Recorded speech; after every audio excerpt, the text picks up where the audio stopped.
Hello दोस्तों, आज के वीडियो में जानेंगे भारतीय इतिहास के 5 महान हिंदू शासक जो आज भी इतिहास के पन्नों में अमर हैं और हिंदू राजाओं की वीर गाथा आज भी गाई जाती है। और हमारे देश में बहुत से महान राजा हुए हैं जिन्होंने भारत के विकास में महत्वपूर्ण भूमिका निभाई। इन महान शासकों का इतिहास ईसा पूर्व युग से शुरू होकर आधुनिक भारत तक आता है। इन राजाओं को न सिर्फ भारत में बल्कि दूसरे देशों में भी उनकी वीरता और कौशल के लिए जाना जाता है। कोई दुश्मनों को मात देने वाला महान योद्धा था तो कोई कुशल शासक, जिसके राज में देश ने आर्थिक उन्नति की। अलग अलग काल में अलग अलग राजाओं और उनके वंशजों का राज भारत पर रहा। सबने अपने युग में राष्ट्र निर्माण के लिए काम किया। आज हम आपको भारतीय इतिहास के ऐसे 5 महान शासकों के बारे में बताने जा रहे हैं जिनका नाम न सिर्फ भारत में बल्कि दूसरे देशों में भी जाना जाता है। नंबर 1 पर आते हैं सम्राट अशोक। सम्राट अशोक का नाम हम सब बचपन से सुनते आए हैं। वह भारतीय मौर्य राजवंश के महान शासक थे। कहा जाता है कि उनका राज्य अफगानिस्तान से लेकर बर्मा तक रहा और कश्मीर से लेकर तमिलनाडु तक फैला हुआ था। उनकी राजधानी पाटलिपुत्र थी। उनका नाम हमेशा से महान राजाओं की सूची में शामिल रहा है। मौर्य वंश के तीसरे शासक अशोक को उनकी कठोरता और दयालुता दोनों के लिए जाना जाता है। इतिहासकारों के मुताबिक अशोक एक महान योद्धा थे। अपने राज्य को बढ़ाने के लिए उन्होंने बहुत से युद्ध किए और जीते, लेकिन कलिंग के युद्ध के बाद उन्होंने बौद्ध धर्म को अपनाते हुए शांति के मार्ग पर चलने का फैसला किया। बौद्ध धर्म को देश दुनिया में फैलाने का श्रेय सम्राट अशोक को ही जाता है। कहते हैं कि समय के साथ अशोक महान सम्राट और विचारक के रूप में उभरे। दिग्विजय की जगह धर्म विजय को अपनाया। उन्होंने आम लोगों को सम्राट बनने पर जोर दिया और इसमें सफल भी रहे। उनके शासनकाल में कई प्रमुख विश्वविद्यालयों की स्थापना की गई, जिसमें तक्षशिला और नालंदा विश्वविद्यालय प्रमुख हैं। 3री शताब्दी में सम्राट अशोक द्वारा बनाया गया मध्य प्रदेश में सांची का स्तूप आज एक प्रसिद्ध पर्यटक स्थल है। अशोक स्तंभ से लिए गए अशोक चक्र को भारत के राष्ट्रीय ध्वज में स्थान दिया गया है और 4 सर वाले चिन्ह को राष्ट्रीय चिन्ह का सम्मान दिया गया है। नंबर 2 पर आते हैं छत्रपति शिवाजी महाराज।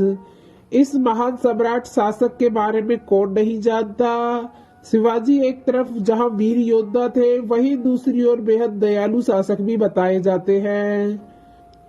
कहा जाता है कि पुणे में जन्मे शिवाजी शाहजी भोसले ने मराठा साम्राज्य की नींव रखी थी। बचपन से ही शिवाजी ने युद्ध शिक्षा ली। इन्हें गोरिल्ला युद्ध तकनीक का जनक भी कहा जाता है, क्योंकि मुगलों के खिलाफ इन्होंने इसी तकनीक का इस्तेमाल किया था। इनकी गोरिल्ला युद्ध नीति के बारे में आज भी बात की जाती है। एक कुशल योद्धा और रणनीतिकार होने के साथ साथ वह प्रगतिशील शासक भी थे। शिवाजी सभी धर्मों का सम्मान करते थे और उनके राज्य में सभी लोग बिना किसी भेदभाव के रहते थे। उनकी सेना में कई मुस्लिम योद्धा बड़े ओहदे पर आसीन थे। शिवाजी ने अपने अनुशासित सेना एवं सुसंगत प्रशासनिक इकाइयों की सहायता से एक योग्य और प्रगतिशील प्रशासन प्रदान किया। भारत के स्वतंत्रता संग्राम में बहुत से लोगों ने शिवाजी के जीवन चरित्र से प्रेरणा लेकर स्वतंत्रता आंदोलन में अपना तन मन धन न्यौछावर किया। 3रे नंबर पर आते हैं महाराणा प्रताप। महाराणा प्रताप सिंह उदयपुर मेवाड़ में सिसोदिया राजवंश के राजा थे। महाराणा प्रताप को मुगल शासकों के सामने कभी ना झुकने के लिए याद किया जाता है। कई वर्षों तक बादशाह अकबर के साथ युद्ध करने वाले महाराणा प्रताप का इतिहास एक प्रेरणा की तरह है। इन्होंने अपना सारा जीवन राष्ट्र, कुल और धर्म की रक्षा के लिए समर्पित कर दिया था। इसीलिए इतिहास में इनका नाम आज भी वीरता और दृढ़ प्रतिज्ञा के लिए अमर है। ऐसा कहा जाता है कि महाराणा प्रताप तब 72 किलो का कवच पहनकर 81 किलो का भाला अपने हाथ में रखते थे। भाला, कवच और ढाल तलवार का वजन कुल मिलाकर 208 किलो था। राणा 208 किलो वजन के साथ युद्ध के मैदान में उतरते थे। मेवाड़ को जीतने के लिए मुगलों ने कई प्रयास किए, लेकिन अजमेर को अपना केंद्र बनाकर अकबर ने उनके विरुद्ध सैनिक अभियान शुरू कर दिया। महाराणा प्रताप ने कई वर्षों तक मुगलों की सेना के साथ संघर्ष किया। उनकी वीरता ऐसी थी कि उनके दुश्मन भी उनके युद्ध कौशल के कायल थे। महाराणा प्रताप और उनके प्यारे घोड़े चेतक की वीरता की गाथाएं आज भी आपको राजस्थान के कड़कड़ में मिल जाएंगी। वह ऐसे महान राजा थे जिन्होंने कई वर्ष जंगलों में बिताए, घास की बनी रोटियां खाई और एक बार फिर अपनी सेना खड़ी की, लेकिन कभी भी दुश्मनों के सामने घुटने नहीं टेके थे। नंबर 4 पर आते हैं सम्राट पृथ्वीराज चौहान। पृथ्वीराज चौहान को भारत का अंतिम हिंदू सम्राट माना जाता है। उन्हें राय पिथौरा के नाम से भी जाना जाता है। अजमेर के साथ साथ दिल्ली के साम्राज्य पर भी राज करने वाले हिंदू राजा चौहान अपनी कुशलता के लिए जाने जाते हैं। अजमेर का शासन उन्हें अपने पिता सोमेश्वर चौहान की मृत्यु के बाद मिला था, लेकिन दिल्ली का उत्तराधिकारी उन्हें उनके नाना और उस समय दिल्ली के शासक अनंगपाल ने घोषित किया था। पृथ्वीराज की जीवनी को उनके दोस्त और राज्य के महान कवि चंद्रवरदाई ने पृथ्वीराज रासों में प्रणीत किया है। कहते हैं कि उन्होंने गौर शासक मोहम्मद गौरी को पहली बार युद्ध में हराया था और उन्हें जीवन दान दिया, लेकिन दूसरी बार पृथ्वीराज को बंदी बना लिया गया और गौरी ने उनकी आंखें भी निकलवा दी थी। लेकिन अपने दोस्त चंद्रवरदाई की मदद से उन्होंने खुद प्राण त्यागने से पहले मोहम्मद गौरी को खत्म किया था। नंबर 5 पर आते हैं सम्राट चंद्रगुप्त मौर्य। इतिहास की चर्चा हो और सम्राट चंद्रगुप्त का नाम ना लिया जाए, ऐसा संभव नहीं है।